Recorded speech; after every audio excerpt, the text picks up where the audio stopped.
There's so many levels to entrepreneurship, and mastering productivity is going to be your greatest advantage. But most entrepreneurs get it completely wrong. They think it's just the amount of work. But to define productivity, it's the amount of output that you get for an input. It's simply an equation. And there's two ways to be more productive. One, more input, more volume, or two, higher leverage. Now, my name's Jack. I've made hundreds of thousands of dollars with my social media marketing agency, website design, e-commerce, and coaching. And I've traveled the world and I'm in great health. So I've had some level of success, but compared to what it could be, there's a huge gap. And in this video, I'm going to share with you all the golden nuggets and different ways of thinking that completely changed how I viewed productivity and how I became more productive. And for a long time, I wasted hours, if not months, and months add up to years, working on the wrong things, low leverage things. So first off, to be more productive is there's obviously the simple way that you can be more productive is just to do more volume, right? And in order to get good at something, you need to do a certain amount of volume to get good.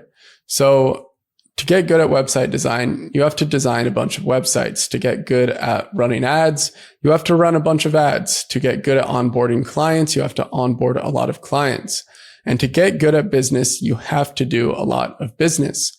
And that's the first thing is max out your amount of volume. And you do this by getting healthy, getting focused, and eliminating your distractions, designing your environment to where it's supportive to your focus and flow state. And you simply just do more, right? Volume creates luck. And the other part to this though, that people forget is volume's great and working hard is great, but it's not going to get you rich. Otherwise, construction workers would have the most money, right? Working hard is only a small fraction of the equation. The bigger part is leverage and what are you working on? So in my business journey, I spent a ton of time working on low leverage activities, the stuff I like to do. For example, I really like designing websites. So I would mess with my own website way too much and I would pour hours and hours. It's added up to months at this time, probably editing my website, changing headlines, colors, fonts, making shirts responsive, things that don't really impact the business. By definition, there's the highest leverage activity. There's one activity that's better than every other activity to grow your business. And you have to think about what that is and really get honest with yourself. Are you focusing on that one thing every day? Or are you allowing yourself to get distracted? And I think a lot of people work on just what they enjoy doing, but that doesn't take discipline. To work on stuff you like to do, it's not discipline. For example, if you really liked playing basketball, you wouldn't need to be disciplined to go play basketball. If you really enjoyed lifting and working out, you don't need discipline anymore to go lift and work out. For me, I don't need discipline to do stuff like work on my website. That's naturally what I'll do, but it doesn't impact the business much at all. So for me, stuff that I don't like doing as much, something new I'm trying, is creating content. It takes discipline for me to set this up and start creating content. So in order to really figure out what is the highest leverage thing, ask yourself if one thing was done today and it would improve my life or my business the most, what is that one thing? Like one problem was solved, what would you solve? And then focus all your effort and energy into that one problem. And it's really quite tricky because we'll convince ourselves that we're being productive, but we're working on stuff that is enjoyable or it doesn't really move the needle forward, or that we convince ourselves is needed to do. And it's also really interesting. When we start entrepreneurship, there's the promise of freedom, right? That you'll make a bunch of money.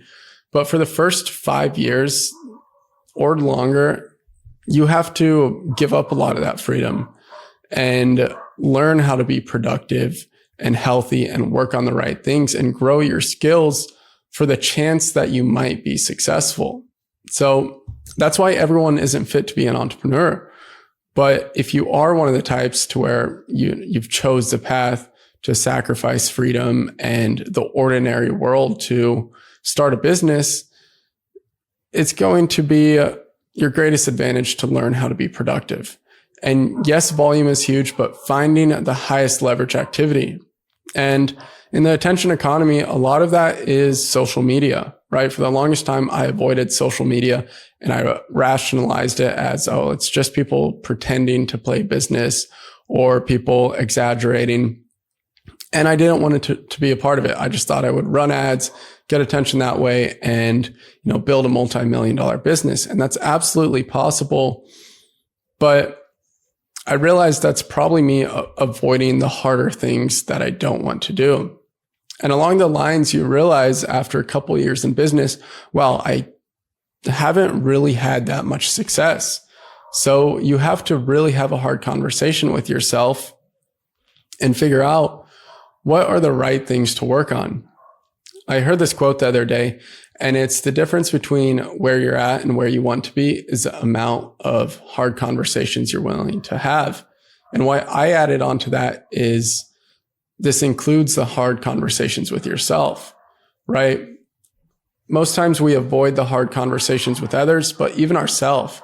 Is what you're doing working? So you have to be honest with yourself. What is the one thing that's going to change your business? And then relentlessly focus on that and remove all other distractions. If that's creating content, go and get really good at creating content and don't focus on the other 100 things.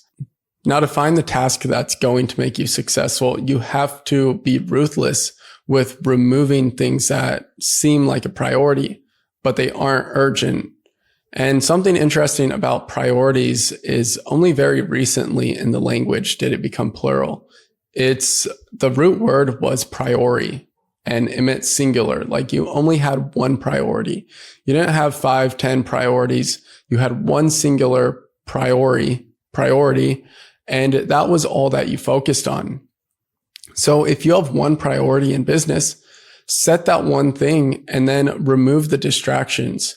To where there's one thing that's really important, maybe a few, but we often mistake them or get buried in the urgent tasks because there's tons of different urgent things that seem like they're important, or other people in your life are telling you this is important, you need to get this done. But there's one thing that's going to be the highest leverage. And something that's tricky about entrepreneurship and life is that your to-do list, you think as you check things off, it would get shorter. But as you advance in entrepreneurship, your to-do list just grows. I mean, think about Elon Musk's to-do list. He probably has 1,000 different things and ideas and things he wants to get done, but he has to ignore all of them, even though it might be super painful, and just focus on one thing. And what he gets to do at this level of entrepreneurship is work through others, which is going to be one of the highest leverage thing as an entrepreneur, is be able to build a team around you of A players and people that really understand what you're trying to do. And you as the leader set the vision and get your whole team rowing in the same direction. To where if you try and lone wolf it the entire way in business, which a lot of people do, you won't get very far. So in terms of productivity, it's not just finding the right thing to do, doing more. It's actually getting creative and figuring out, oh, wow, if I have a team of 10 people working for me, I am instantly 5, 10 times, 100 times more productive, whatever that number is. So think about someone that's at a really high level of business, and Elon Musk or Jeff Bezos. They can have an idea to build an entire startup. And simply just by calling one person, they can have that startup created with a product ready to launch in a month without doing anything besides having the idea and working through others. You couldn't do that with 5 years of really hard work because they have created so much leverage and they're so productive because they understand the game of business. Now, when you're first getting started, of course, you have to do a sheer amount of volume and you have to create some level of success and have a company with a good enough vision that other people are attracted to and want to actually work for you, which there's a lot of course creators and such that just want the Lambo and this and that, and their businesses eventually fail because they don't really have a big vision or something that A players and talent would actually like to work for. So this was a bit of a rant and just some thoughts on being productive and being successful. Now, in my next video, I'm going to create something on how I actually optimized my environment, and especially going inside of my computer and all the different software that I use to be productive and get the most out of working on my computer. This happened a couple months ago in Bali. There was a software engineer that managed 10, 20 other software developers, and he showed me how to actually use my computer and integrate well with it to become more effective and productive. And until I actually got all this stuff figured out, I realized I was a chimpanzee with a rock and that I didn't really know how to use my computer. So that video should be published soon.